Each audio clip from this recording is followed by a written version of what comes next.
오늘 본문 말씀 봉독해 드립니다. 열왕기하 2장의 말씀입니다.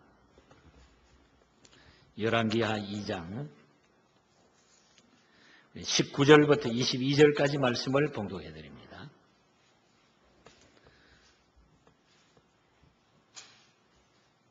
열왕기하 구약성경 우리 562면입니다.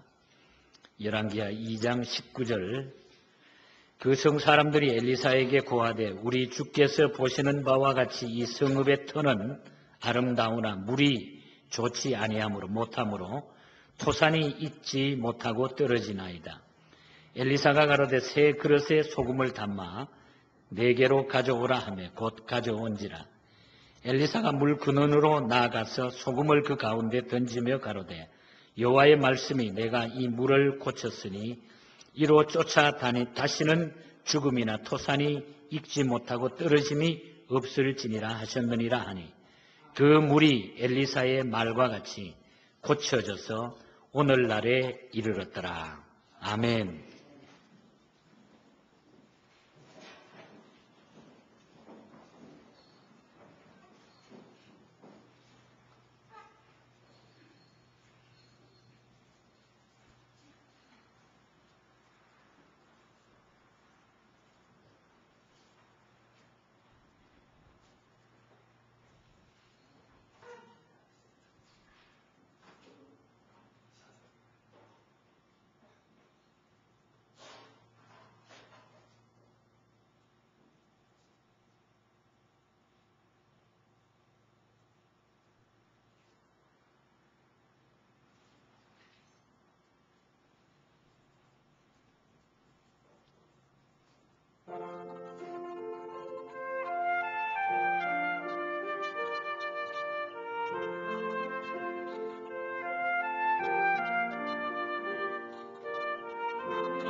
아멘. 예, 우리 가까운 분들하고 인사 나누시기 바랍니다. 100배의 복을 얻으시기 바랍니다. 예, 우리 가정의 달을 우리 마지막 보내면서 행복하시고 또 좋은 일이 많기를 축복합니다.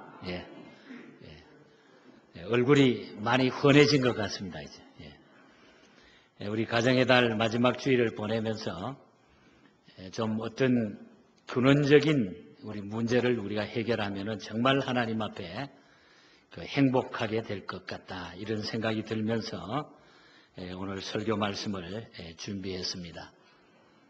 설교하기 전에 한 가지만 얘기해드리고 설교를 하려고 합니다. 어떤 왕비병이 심각한 엄마가 한 분 계셨습니다. 그래서 하루는 엄마가 맛있는 음식을 해놓고 자기 아들과 함께 식탁에 앉았어요. 그래서 엄마가 아들에게, 야, 사랑하는 아들, 엄마는 얼굴도 참 예쁜데 음식도 너무너무 잘하지? 이걸 사자성어로 뭐라고 그러지? 이렇게 아들에게 이야기를 했어요. 그랬더니 엄마가 거기에 대한 대답은 금상첨화, 이 이야기를 듣고 싶었습니다. 그러나 이 무정한 아들은 당당하게 대답을 했어요. 자화자천, 이러더래요. 그래서 당황한 엄마가 다시 물었답니다. 아니, 그거 말고 다른 거 있잖아. 그랬더니 과대망상, 그랬더래요. 화가 치밀어가지고 엄마가 견딜 수가 없대. 그래도 또 엄마 주제에 아들한테 화는 낼 수가 없고, 그래서 엄마는 어떻게 하든지 자기가 잘한다고 하는 그 말을 끄집어내기 위해서, 유도하기 위해서 계속 이야기를 하다가, 야, 첫자가 금자로 시작하는 자 있잖아. 금자로 시작하는 자. 그랬더니 그 아들이, 비수를 꽂는 아들의 대답이 금시초문, 그러더래.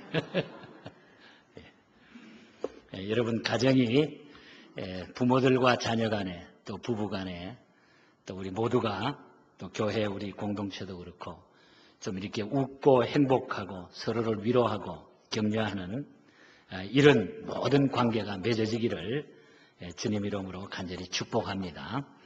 오늘 주시는 이 말씀을 통해서 저와 여러분들에게 다시 한번 어떤 새로운 각오와 결심이 됐으면 좋겠습니다.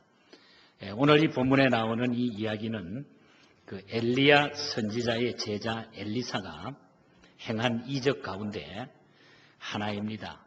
많은 이적을 행했지만은 특별히 오늘 본문에 보면은 물 근원을 고쳤다. 물 근원을 고친 그런 이야기가 나옵니다. 어느 날 여리고 지방을 방문한 엘리사를 그 지방 사람들이 갑자기 와라라 몰려와가지고 찾아왔습니다.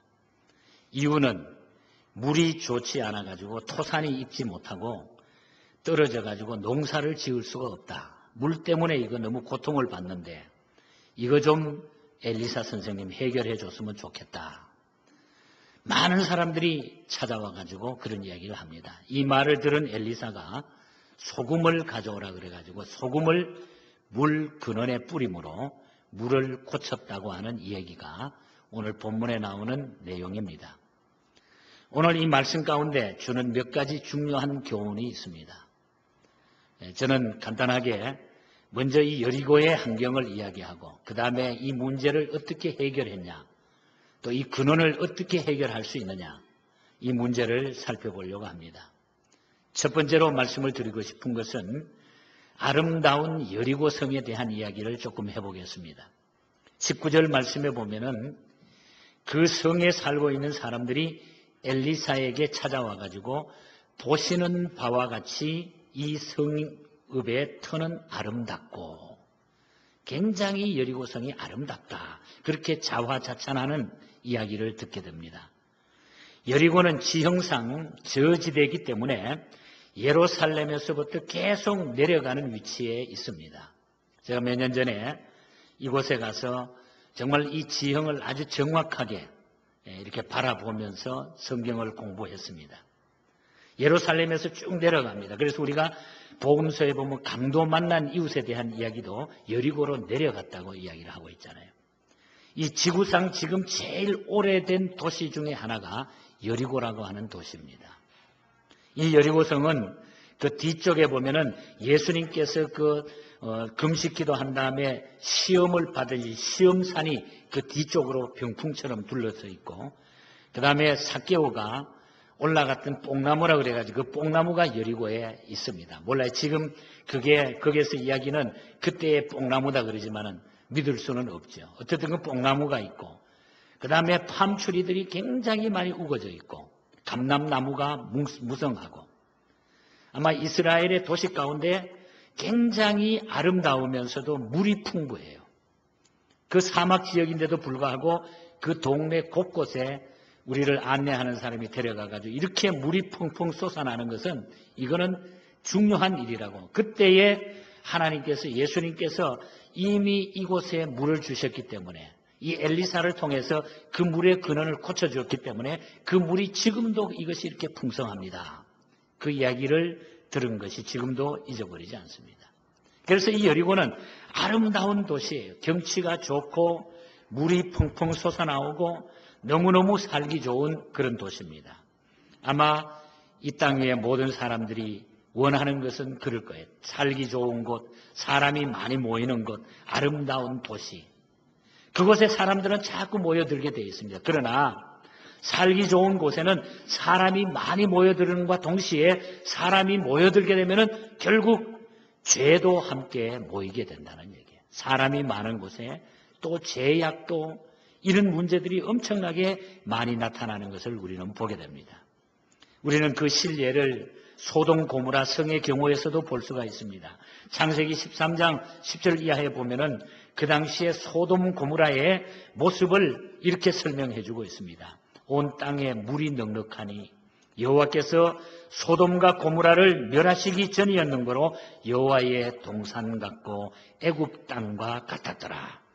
여기에 여호와의 동산 같다고 하는 말은 에덴 동산처럼 아름답다고 하는 말이고, 또 애굽 땅과 같다고 하는 말은 넓은 평지가 있고 기름진 땅이었다 하는 그런 얘기입니다. 물이 나오지요. 아름답지요. 그리고 넓은 평지지요. 농토가 있으니까 거기에 농사가 자동적으로 잘 될 수밖에 없는 것이죠. 창세기 19장을 보면 이미 그때에 그렇게 살기 좋은 소돔 고모라에 엄청나게 사람들이 많이 몰려들었는데, 창세기 19장을 보면은 이미 그때에 사람들이 너무 많이 모여들다가 보니까 소돔 성에는 동성 연애자들이 거리를 메웠다 그랬어요. 동성애자들이 불신과 사치와 향락이 극에 달하고 있었던 것이 바로 소돔 고모라의 그 당시의 형편이었습니다. 그리고 창세기 18장 20절을 보면은 여호와께서 또 가라사대 소돔과 고모라에 대한 부르짖음이 크고 그 죄악이 심히 중하다. 그 죄악이 너무 심히 중해졌다. 그런 이야기를 합니다. 19장 25절에 와서 그 성들이 온 들과 성에 거하는 그 모든 백성과 땅에 난 것을 내가 다 엎어 멸하겠노라. 너무 그 죄악이 심하니까 우리 하나님께서 그 성을 엎어가지고 다 멸해버려요. 유황불로 다 멸했다. 이것이 소돔 고모라의 그 당시의 심판의 장면입니다. 소돔 고모라는 경치가 좋고 살기 좋아 아주 풍족하게 살기가 좋았습니다. 그런데 멸망한 도시가 됐습니다. 이탈리아의 문화도시였던 폼페이라고 하는 도시도 아주 문명의 극치를 치달았습니다마는 향락에 빠졌다가 화산이 폭발하면서 폐허가 돼버리고 말았습니다. 여리고는 살기 좋은 곳이었어요. 그러나 문제가 있는 도시였어요. 너무 살기 좋지만은 그곳에 가장 중요한 물 문제 때문에 모든 사람들이 염려하고 근심하고 걱정하고 있었다고 하는 것. 오늘 이 여리고의 이 도시는 어쩌면은 우리가 살아가고 있는 현대의 그 누구도 인간이 점령해 살고 있는 이 지구촌의 여러 곳을 이야기하고 있는 것일 것입니다. 아름답고 좋고 개발해놓고 모든 것이 좋지만은 거기에 큰 문제거리가 생기고 있다고 하는 것. 이것이 첫 번째로 우리가 기억해야 될 영적인 교훈입니다. 그 다음에 두 번째로는 그 좋은 곳에, 그 아름다운 곳에 좋지 못한 물 이야기를 하고 있습니다. 19절 말씀을 역시 보면은 물이 좋지 못하므로 토산이 익지 못하고 떨어졌나이다. 창세기 1장 6절에 보면은 하나님이 천지를 창조하실 때 둘째 날 물을 만드십니다. 물을 둘째 날 만드셨어요. 첫째 날은 빛을 만드시고 그 다음 날은 물을 만드시고 셋째 날은 그 물을 한 곳으로 다 모아가지고 바다를 만드셨다 그랬습니다. 하나님이 창조하신 그 순서만으로도 물이 얼마나 소중한 것인가를 우리가 알 수가 있죠. 물은 마시고 씻고 농사 짓고 난방하는 데 다 필요하고 또 공업 용수로 사용하고 등등 그 용도가 거의 물이라고 하는 것은 절대적인 것입니다. 또한 모든 생물체의 세포의 원형질은 80%가 전부 물로 되어 있습니다. 우리가 아는 대로 우리 사람의 모든 몸도 거의 70%가 물로 되어 있습니다. 모든 생명체가 거의 물로 만들어졌을 뿐만 아니라 생명체 내에 일어나는 생화학적 반응 역시 모두가 물 속에서 일어난다고 하는 것을 우리는 익히 알고 있습니다. 이건 누구도 부정하지 못합니다. 물은 절대적인 것입니다. 오늘 이 지구촌의 물이라고 하는 것은 절대적인 거예요. 그래서 미래학자들은 앞으로 다가올 전쟁은 석유전쟁이 아니라 물전쟁이 될 것이라 이렇게 보는 사람도 많이 있어요.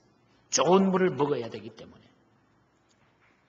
흔히 우리가 세계에서 가장 천박한 땅을 우리가 사람도 짐승도 살 수 없는 곳이 사하라 사막이라, 이 사하라 사막을 제일 천박한 땅이라 그렇게 부릅니다.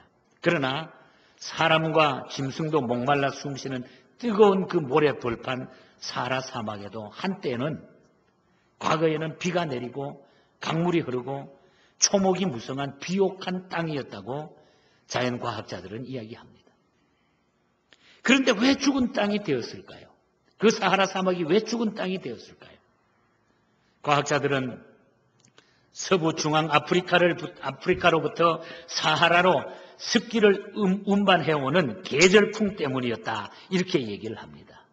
다시 말하면 내리는 비의 양보다 증발되는 수증기의 양이 많아지면서 생긴 불균형 때문에 그곳이 사막이 되어버렸다는 얘기예요.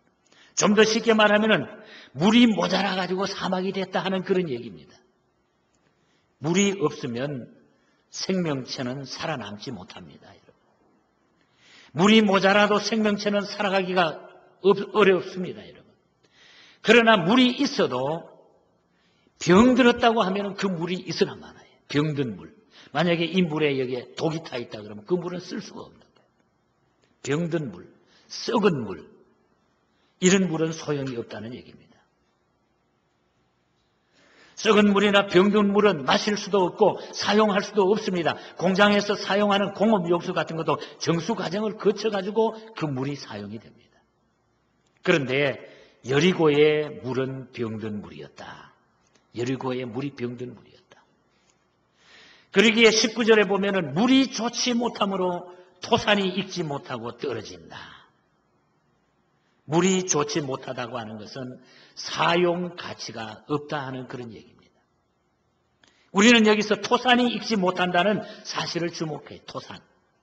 여기 토산이라고 하는 말은 우리말에는 이렇게 토산으로 번역을 했습니다만 히브리어로는 하이네츠라고 하는 단어인데 그 뜻은 땅과 거기에 사는 사람을 의미합니다. 땅하고 거기에 사는 사람. 그리고 토산을 샤칼이라고 하는 이런 단어도 쓰는데 그 뜻은 사람 또는 동물을 말한다 그 말입니다. 여기에 깊은 뜻이 있는 거예요. 그러니까 여기에 토산이라고 하는 말은 단순히 땅이 내는 곡식이나 열매를 의미하는 것이 아니라 땅에 거기 사는 사람 그리고 짐승을 포함한 넓은 의미로 사용되는 말이 이 토산이라는 얘기예요. 그러니까 그 땅에 사는 사람, 동식물 할 것 없이 모든 것을 토산으로 지금 이야기한 거예요. 그러니까 물 때문에 물이 나쁘니까 그 모든 거기에 사는 사람이나 동물이나 동식물들이 살아갈 수가 없다고 하는 그런 얘기예요. 물이 병들면 여러분 농사가 안 됩니다. 물이 썩으면 사람도 짐승도 마실 수 없을 뿐만 아니라 결국은 죽게 되는 것입니다. 썩은 물은 온갖 점령균이 발생하기 때문에 거기에 다 병의 온상이 되는 것입니다. 모기도 썩은 물에서 삽니다. 서식하게 돼요. 썩은 물에서 모든 병균들이 일어나기 시작을 하는 겁니다. 썩은 물은 소용이 없습니다. 그래서 요즘도 보면은 좋은 물 먹어야 된다. 사람이 몸에 물이기 때문에 어떤 물을 먹느냐에 따라 가지고 사람이 몇 년을 더 사느냐 뭐 이렇게 다 연구하잖아요. 그러니까 좋은 물 먹는다고 하는 것이 우리 건강에 중요한 부분이에요. 저는 그 시골에서 살다가 보니까 우리 산에서 내려오는 그 운물에서 그 물을 마셨는데 요즘 가서 우리 어릴 때는 그 물이 뭐 좋다 나쁘다 몰랐죠. 그냥 그게 물이니까 먹고 자랐는데 지금 생각해 보니까 그 물이 1급수에 세계에서 제일 좋은 물이더라고요. 김대중 대통령 때는 그 물 받아가지고 먹었다 그래요. 거기까지 와가지고. 그러니까 물이라고 하는 것이 너무너무 중요한 거예요. 지금도 그 골짜기에 물공장이 세워져 있더라고요. 그런데 그 물이 만약에 병들었다고 하면 어떻게 되겠습니까? 물과 땅은 서로 떨어질 수 없는 깊은 관계를 가지고 있는 것입니다. 창세기 1장 9절을 다시 보면은 하나님이 가라사대 천하의 물이 한 곳으로 모이고 묻이 드러나라 하시매 그대로 되니라. 그리고 10절에 넘어가서 보면은 하나님이 묻을 땅이라 칭하시고 모인 물을 바다라 칭하니라 그랬어요. 하나님은 물과 땅을 동시에 만들었을 뿐만 아니라 출처 역시 같다고 하는 것을 주목해야 돼요. 물이 그만큼 중요하다고 하는 거예요. 물하고 땅을 하나님이 동시에 만드셨어요. 그래서 인간 역시 제일 중요한 것이 병들면 안 되는 것입니다. 만약에 우리가 손가락 끝에 뭐 물집이 생겼다든지 뭐 이렇게 발에 어떤 종기가 생겼다거나 혹은 뭐 우리가 허벅지에 어떤 종기가 이렇게 옆구리에 나는 이런 종기, 눈에 보이는 이런 것들은 간단하게 치료가 돼요. 뭐 짜내든지 뭐 그다음에 약을 바르든지 하면은 금방 얼마 만에 모든 것들이 치료가 됩니다. 그러나 우리가 내시경이라든지 CT 촬영으로 드러나지 않는 오장육부의 질병이라고 하면 큰 문제가 되지 않습니까? 무슨 병인지도 모르고 아프는데 그 병이 얼마나 무서운 병입니까? 물이 병들면 토산도 익지 못하고 사람도 짐승도 살 수 없는 것처럼 오늘 우리의 영혼이 병들면 그렇게 된다는 얘기예요. 우리의 영혼이 병들면 모든 것이 되는 일이 없다는 얘기예요. 다 떨어지게 되는 거예요. 다 실패되게 된다는 거예요. 영혼을 빨리 고쳐야 산다고 하는 얘기예요. 영혼을 빨리 고쳐야.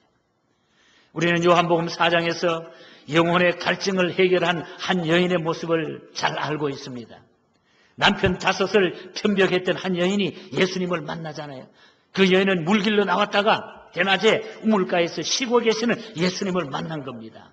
그날 그녀는 거기에서 예수님을 만남으로 생명을 살리는 물이 무엇이며 영원한 생명의 물 대신 예수 그리스도를 그는 만나고 물이 무엇인가, 생수가 무엇인가를 그는 깨달았던 거예요.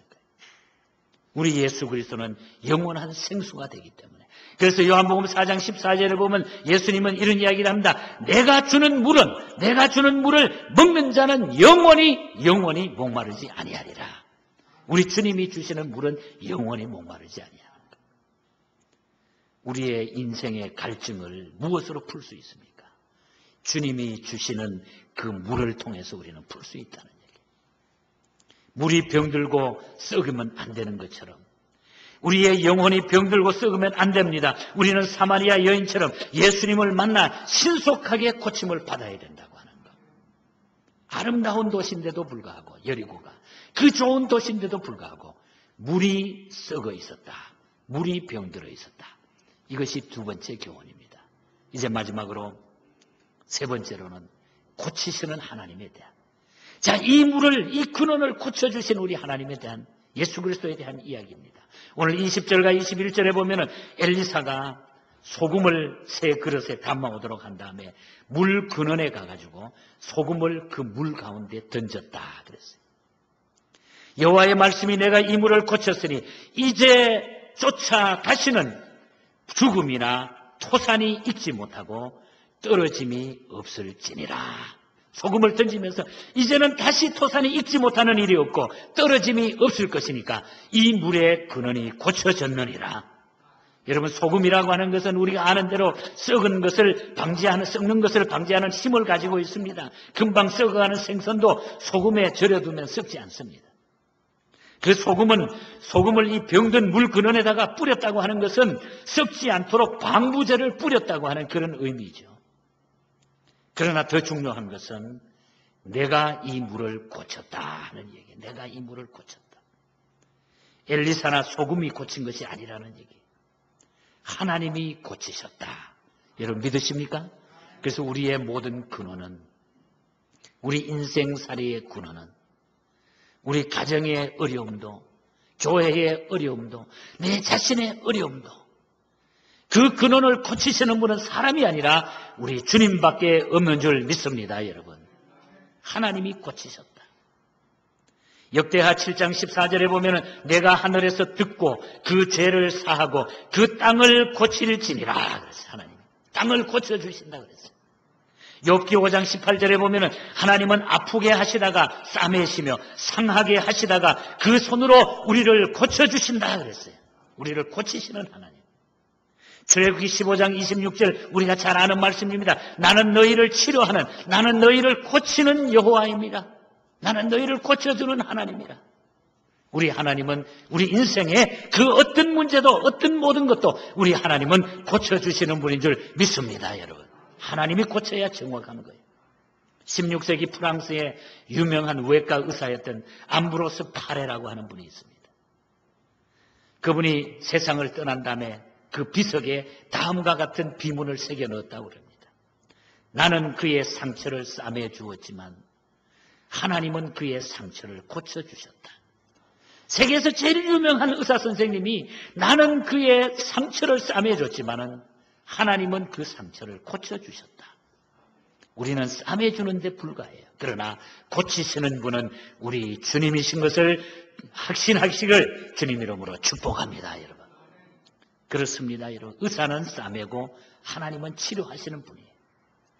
성경은 도처에서 하나님이 고치셨다, 하나님이 고치신다는 이 진리를 웅변해 주고 있습니다. 곳곳에 하나님이 고치셨다, 하나님이 고치신다. 미국 역사 가운데 보면 남북전쟁이 한창일 때 아브라함 링컨이 어느 날 야전 병원을 방문하게 됩니다. 병원장은 자신들의 의술독택으로 전쟁에 막 다쳐가지고 다 죽어가던 그 부상병들을 막 생명을 많이 구원해냅니다. 치료해가지고 그 사람들이 다시 살아나게 되고. 그래서 이것을 링컨이 방문하니까 병원 원장이 의사들이 막 자랑을 합니다. 이런 사람 다 죽어가는데 우리가 살려놓았습니다. 자랑했습니다. 그때 군인관이 한 사람이 저쪽에서 헐레벌떡 달려오더니 어제 성공적으로 수술이 끝나 생명을 구했던 한 병사가 오늘 투신 자살하고 말았습니다. 이걸 보고했어요. 이 보고를 들은 링컨은 그 병원장에게 이런 이야기를 했습니다. 당신들의 의술은 대단히 훌륭했습니다. 그러나 육체를 고치는 것만으로는 부족합니다. 완전한 의술이라고 하는 것은 사람의 마음도 치료할 수 있어야 하는 것입니다. 여러분 오늘 이 세상을 바라보십시오. 명예를 가지고 살던 사람도, 유명한 가수, 유명한 탤런트, 유명한 기업인들, 우리가 생각했을 때 부러울 것이 없는 그들이 왜 이 세상을 자살해서 떠나고 왜 하직하고 왜 인간의 기본을 벗어나는 그런 삶을 살아간다는 말입니까? 이 세상에는 그 누구도 우리의 물의 근원을 치료할 수가 없습니다. 문제는 현대의학의 경우 인간의 육체는 치료할 수 있지만 인간의 영혼을 치료할 수 없다고 하는 그런 얘기입니다. 엘리사는 병든 물에 소금을 뿌려서 그 물의 근원을 고쳤습니다. 그리고 고치고 난 후에 하나님이 고치셨다. 그렇게 하나님이 고치셨다. 우리는 수많은 현대의학의 혜택을 누리고 살아가고 있습니다. 약을 먹고 치료를 받을 수 있고 우리는 수술도 합니다. 그리고 생명을 연장하고 건강을 누리면서 살고 있습니다. 그러나 우리가 잊지 않고 해결해야 될 고백이 있습니다. 그것은 하나님이 고치신다. 하나님이 고치셨다. 하나님이 고치시고 하나님이 고치셨다. 오늘 우리 시대는 병든 세상에 병든 사람들로 가득 차 있어요. 다 병들어 있습니다. 다 자율식 아니면 영적으로 병들어. 그래가지고 이 병을 치료하기 원하지만은 치료하지 못하고 있어요. 정신질 환자가 점점 늘어나고 있습니다. 우울증 환자가 늘어나고 있습니다. 얼마 전에 신문에 기고한 정은영 기자의 글을 하나 읽었습니다. 이런 얘기입니다. 잠 못 이루는 남편 재워주기라고 하는 그런 글이었어요. 잠깐 읽어드리면 피곤한 몸으로 퇴근 후 집에 들어와 조용히 밥 먹고 신문만 보다가 말없이 잠자리에 드는 남편. 잠든 채 눈을 감고 있지만 곁에 누운 남편의 숨소리만 들어도 나는 안다. 오늘 또 쉽게 잠들지 못하는구나. 내일은 말해야지. 여보, 잠 안 오는데 잠든 채 애쓸 필요 없어요. 골아 떨어질 때까지 우리 어린이 놀이터라도 나가서 몇십 바퀴 돌아볼까요? 이 세상은 피곤하고 지쳐있는 인생살이라는 얘기. 어느 곳에도 편안함과 행복이 있다고 말을 하지만은 그러나 그곳에는 진정한 평안과 진정한 소망이 있을 수가 없다는 얘기. 인간 치유가 절실한 그런 때입니다, 여러분. 부부가 고치시는 하나님께 소리 외쳐 기도할 것을 저는 당부해보고 싶어요. 그리고 밤잠 못 이루는 남편과 아내를 위로하고 서로 위로하고 격려하고 하나님 앞에 기도하는 가정이 되시길 바랍니다.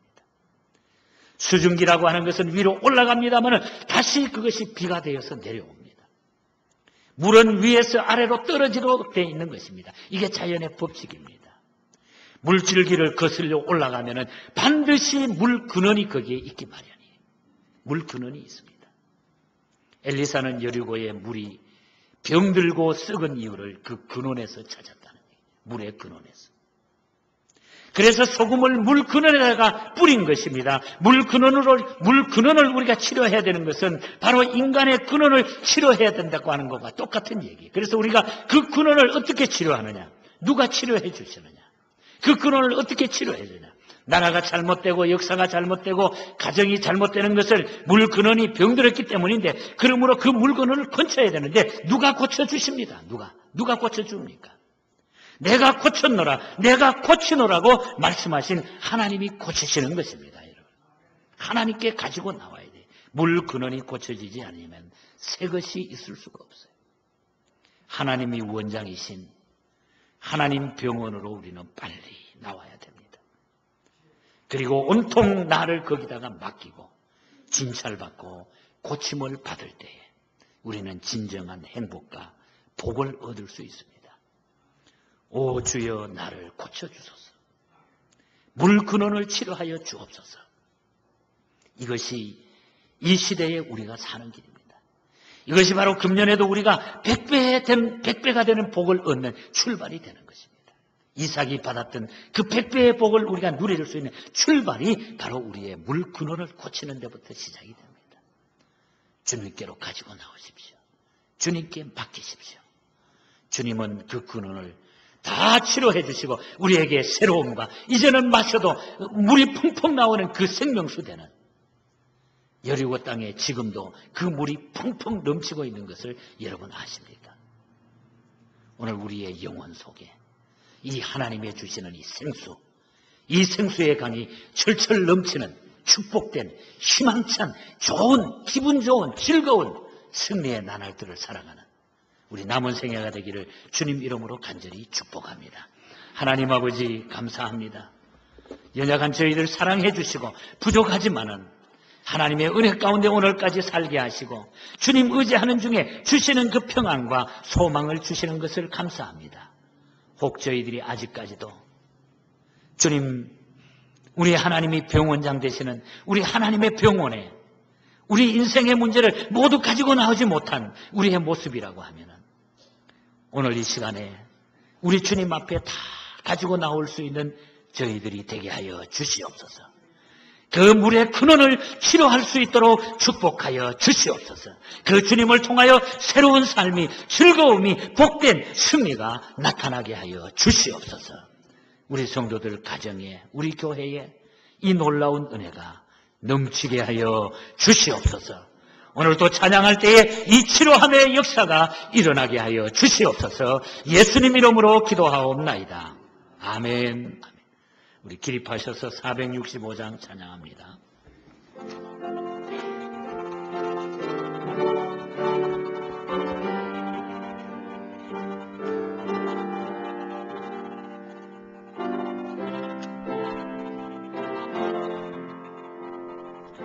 주와 함께 나 죽었으니 구주와 함께 나 살았도다. 영광의 기약이 이르도록 언제나 주만 바라봅니다. 언제나 주는 날 사랑하사 언제나 새 생명 주시나니 영광의 기약이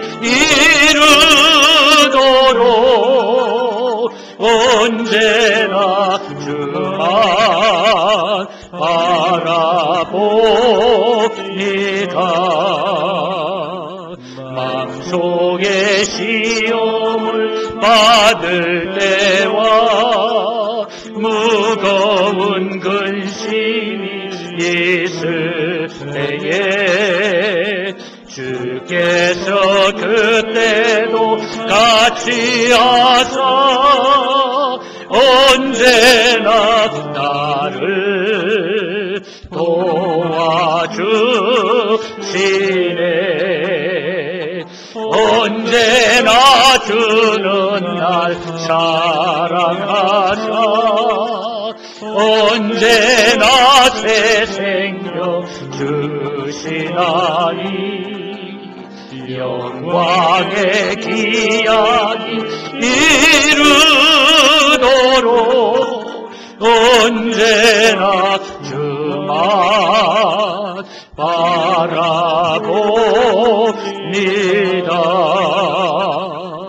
뼈 아픈 눈물을 흘릴 때와 쓰라린 마음으로 간식할 때 주께서 그때도 같이 하사 언제나 나를 생각하시네. 언제나 주는 날 사랑하사 언제나 새 생명 주시나니 영광의 기약이 이르도록 언제나 주만 바라봅니다.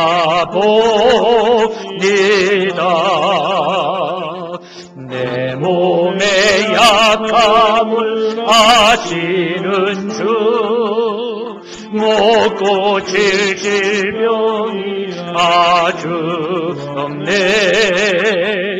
괴로운 날이나 기쁜 때나 언제나 나와 함께 계시네. 언제나 주는 날 사랑하사 언제나 새 생명 주시나니 영광의 기약이 이르도록 언제나 주만 바라봅니다.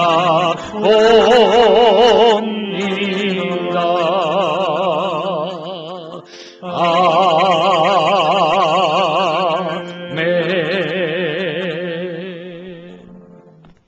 이제는 교회의 머리가 되시며 영원한 죄악 가운데서 우리를 구원해 주신 예수 그리스도의 크신 은혜와 하나님 아버지의 크고 놀라우신 사랑과 성령님의 교통, 충만 위로 역사하심이 물의 근원을 근본적으로 고치시는 이 하나님을 믿으며 우리 인생살이에 불안하고 약하고 못난 우리의 모습을 다 그분께 맡겨 근원을 치료하는 것을 믿고 남은 생애 동안 이 주님과 더불어 영원한 승리 속에 살기를 다짐하는 영원한 생수의 강을 사모하며 그 샘물을 마시고자 다짐하는 우리 온 교우들과 우리 교회 위에 중국에 흩어져 있는 모든 교회들과 성도들 머리 위에 영원토록 함께 있을지어다.